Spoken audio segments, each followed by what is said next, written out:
भारत के केरल राज्य के तिरुवनंतपुरम में स्थित पद्मनाभ स्वामी मंदिर, जो कि एक रहस्य है, ये भगवान विष्णु का प्रसिद्ध हिंदू मंदिर है।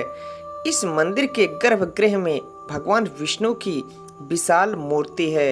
ये मूर्ति शेषनाग की शयन मुद्रा में विराजमान है। मान्यता है कि 6वीं शताब्दी के तिरुवनंतपुरम के राजा ने बनवाया था। इस बातों का जिक्र 9वीं शताब्दी के लिखे हुए कुछ ग्रंथ में आता है। इस मंदिर में कुल 6 तहखाने हैं।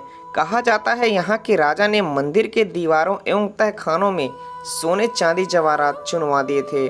सर्वोच्च न्यायालय के आदेश पर सन 2011 में ट्रस्टी सहित 7 अधिकारियों की टीम ने मंदिर के खुफिया तहखाने खोल दिए, जो काफ़ी सदियों से बंद थी। हर दरवाजे के पीछे बंद कमरे में सोने और हीरे के आभूषण और मूर्तियां मिलती गईं और वो आगे बढ़ते गए, और जो वो आखिरी दरवाज़ा यानी चैम्बर बी के पास पहुँचे तो उसे खोलने में कामयाब नहीं हो पाए। चैम्बर बी के दरवाजे में 3 दरवाजे थे। पहला दरवाज़ा लोहे का बना था, और दूसरा दरवाज़ा लकड़ी का बना था, और तीसरा दरवाज़ा लोहे के मजबूत चद्र से बनी हुई थी, जो कि ना तो उसमें कुंडी लगी थी और ना ही कोई ताला लगा था। और अधिकारियों के अनुसार ये इसे तोड़ना चाहते थे।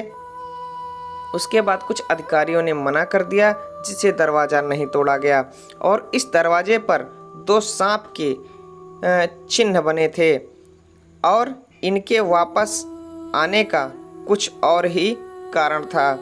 इस दरवाजे पर जो 2 सांप के चिन्ह बने थे वो किसी और दूसरी तरफ इशारा कर रहे थे कि अगर इस दरवाजे को खोला गया तो अंजाम बहुत ही बुरा होगा। 7 जुलाई सन 2011 को 3 दरवाजे खोलने के बाद 3 हफ्ते बाद एडवोकेट टीपी सुंदरराजन, यानी जो मंदिर के तहखाने की जांच को लेकर याचिका दायर की थी, वो पहले बीमार हुए और वो मारे गए। उनके अगले महीने के अंदर कुछ भक्तों की संस्था ने एक और चेतावनी जारी कर दी कि किसी ने अगर मंदिर के आखिरी कक्ष को खोलने की कोशिश की तो उसका अंजाम बहुत ही बुरा होगा। कहा जाता है कि दरवाजे अष्टनाग बंध मंत्र द्वारा बंद किया गया है। अष्टनाग बंध मंत्र क्या है, इसे कोई नहीं जानता। उस तहखाने में क्या है, लेकिन जो भी है उस तहखाने में वो मंत्रों के द्वारा ही सुरक्षित है। कहा जाता है कि अगर कोई भी उस कमरे में जाने की कोशिश करता है तो उसके साथ कुछ ना कुछ बुरा होता है और उसकी जान भी जा सकती है। ऐसा कुछ लोगों के साथ हुआ भी यही है। उस तहखाने को खोलने का निर्णय सुप्रीम कोर्ट को बदलना पड़ा। 5 तहखाने में मिली खजाने की कुल कीमत थी 2 लाख करोड़, और 28 किलोग्राम का एक लकड़ी का बॉक्स मिला था, जिसमें 7 अलग अलग देशों के राष्ट्रीय सिक्के भी मौजूद थे। इसके बाद केरल हाई कोर्ट ने 2 जजों समेत 8 लोगों का पैनल बनाया गया, जिसमें मंदिर के तहखाने में मिली खजाने की गिनती की, जिस खजाने को गिनने में 3 साल का समय लगा था। कहा जाता है कि जमीन के अंदर जो भी धन होता है उस पे सर्पों का आधिपत्य होता है, इसलिए मंत्रोच्चार करके 2018 में फिर से उसे खोलने की कोशिश की गई। वैदिक साधना करने वाले कई साधुओं ने इसे खोलने की कोशिश की, लेकिन इसमें कोई कामयाब नहीं हो सका। कुछ लोगों ने दावा किया गया कि जो कोई तपस्वी भगवान विष्णु का परम भक्त होगा वो उस दरवाजे के पास गरुड़ मंत्र पढ़े तब जाके दरवाज़ा खोल सकता है।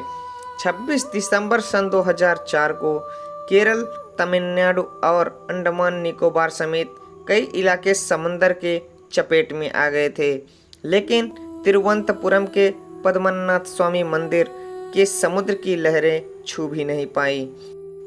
वो भी तब जब तिरुवनंतपुरम शहर समुद्र के किनारे पर स्थित है और समुद्र से मंदिर की दूरी महज 3 किलोमीटर की दूरी पर है।